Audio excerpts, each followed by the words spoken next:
Bismillah ar-Rahman ar-Rahim. In the name of Allah, most gracious, most merciful.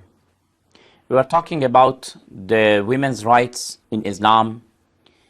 And of course, because of the very short time that we have in this series of programs, we can't discuss the details of any topic.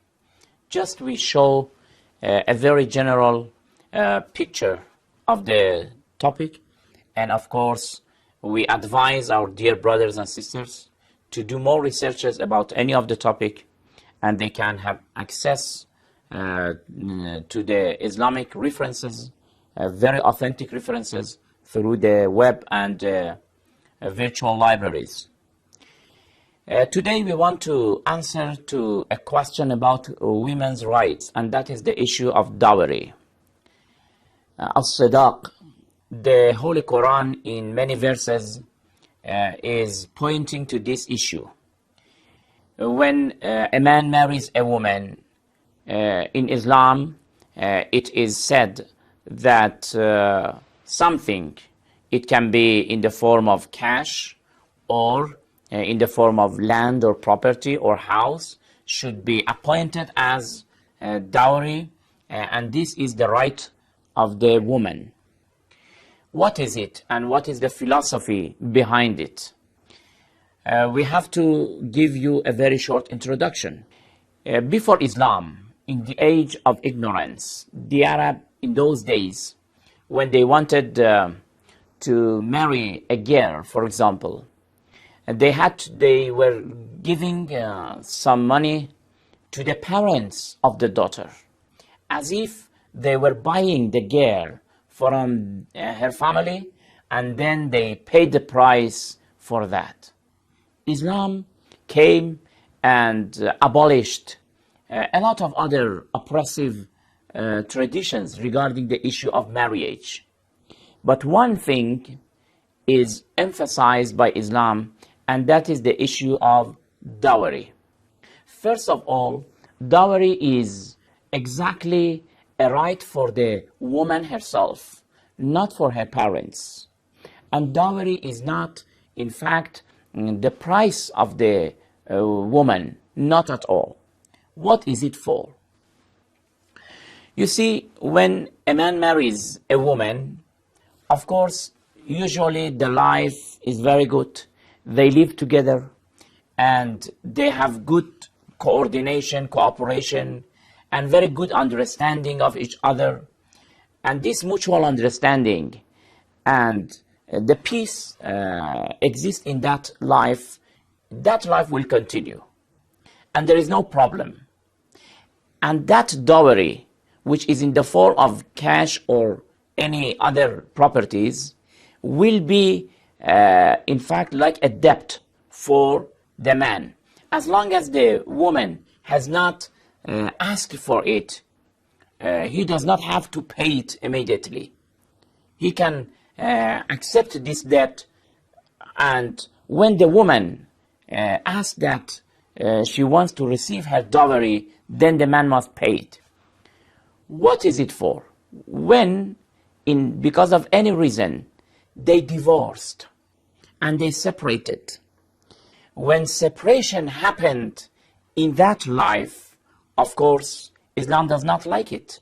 Islam does not like divorce.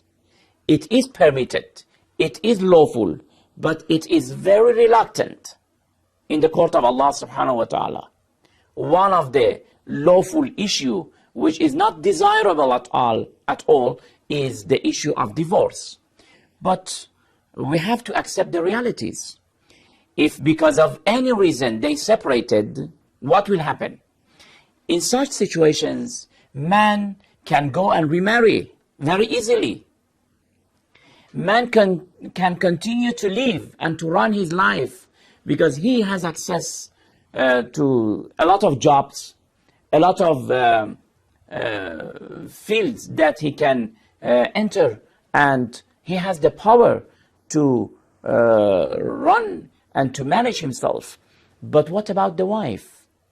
The wife who is separated, she cannot remarry as easily. And usually, in such cases, when a divorce is happened, separation is happened, men go and marry again. But women and ladies, they continue to be single to the end of their lives. Here, dowry is like a bankroll, like a fund for this lady. Islam has considered this right for the women, that in those days, the days of separation, the woman must not suffer. Now she's separated, and nobody is paying for the expenses of her life. Who is going to support her? Islam has considered dowry. Dowry is like a fund, like, in fact, support for the lady in the days of separation. Of course, if they continue to live, and even sometimes, maybe even the wife will forgive and says to her husband that, I don't want any and I don't want to receive it. What we are trying to say is that the philosophy behind of dowry is to be a support, a fund, a bankroll for the woman in case of separation, in case of divorce. It is not a price for the lady, not at all.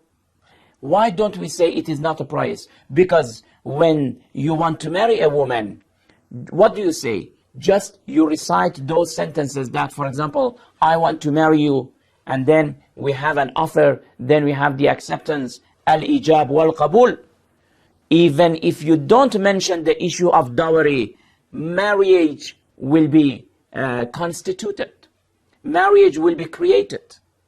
Marriage will be there. Even if you don't mention the issue of dowry, it means that it is not one of the pillars of marriage.